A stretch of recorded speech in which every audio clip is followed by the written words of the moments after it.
Hi, my name is Louis Olander, and this is an introduction to Universal Design for Learning. In my years as a teacher, UDL was the best single framework for understanding and accommodating student needs that I had come across. I'd like to share what I learned with you. We'll start with an example of how universal design works in architecture, in the curb cut. Though it was originally designed as an accommodation for wheelchair users, many others have come to benefit from curb cuts, such as people pushing strollers, delivery people pushing packages, and countless others. The same principles can be used in the design of learning experiences. Educators can do this by designing instruction for those on the margins instead of targeting an illusory average student.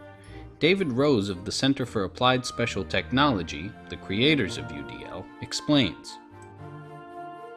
In many classrooms, the focus is on an illusory average student.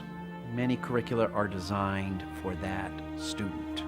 Cognitive neuroscience has shown us that there really isn't an average student anywhere, and that's why it's an illusory student.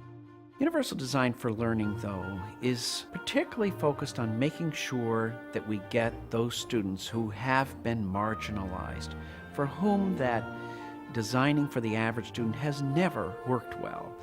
And that certainly means students who have been struggling. We began our work.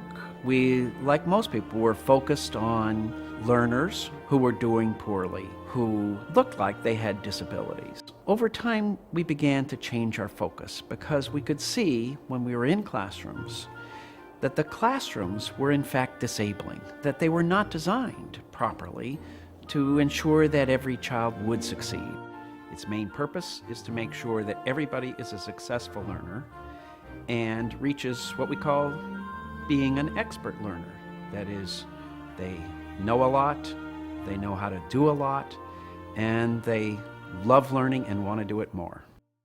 The key to Universal Design for Learning is that we're designing learning experiences which from the beginning are designed to be universal and to make sure everybody learns. And that design is primarily based on the power to be very flexible.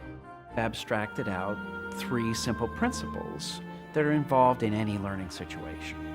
How does the learner pick up information? How do they express and act on that information? And how are they engaged by the learning situation? Employing principles of universal design means that we need to deconstruct the idea of normal or average as it relates to academic ability. It has come to be widely assumed that human ability is normally distributed.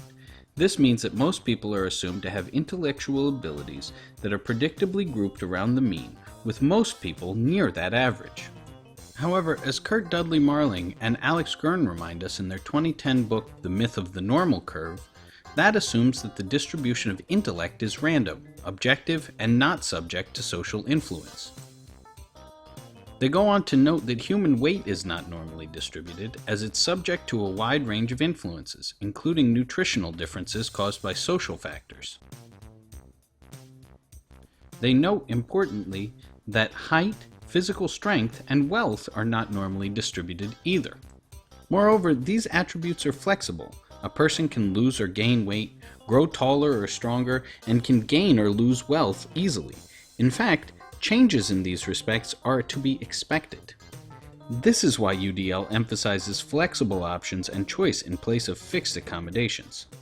Shelley Moore of the University of British Columbia uses a bowling analogy to describe the UDL approach. So let's talk about bowling. You have 10 pins, you have 2 balls, and you have a lane. The goal is to knock down as many pins as you can. But if you don't get them all, it's okay because you have another chance. But when I bowl and roll the ball down the middle and I don't knock them all down, what often ends up happening to me is that there's 2 pins left standing on either end and they stare at you. It's the 7-10 split, and it's the hardest shot in bowling. How is bowling like teaching? The ball was the lesson, the pins are the kids. We aim for the middle, we do the best we can. The pins that are left standing, we often have another chance to kind of get to them, but at the end of the day, those 2 pins that are staring, looking at you, are kids who need the most support and are kids who need the most challenge. Now, I don't know how many times you've watched professional bowling, but I spent an afternoon watching professional bowling, and let me tell you, there was not one bowler who rolled that ball down the middle of the lane. They throw the ball down the lane at a curve. In order to do that, you have to change your aim.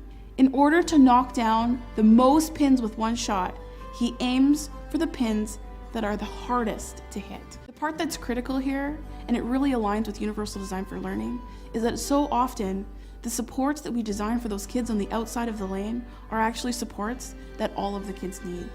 This is not just important for the outside pins, but it's critical for every single one of us. And just think, all we need to do is change our aim. Look how bowling changed education.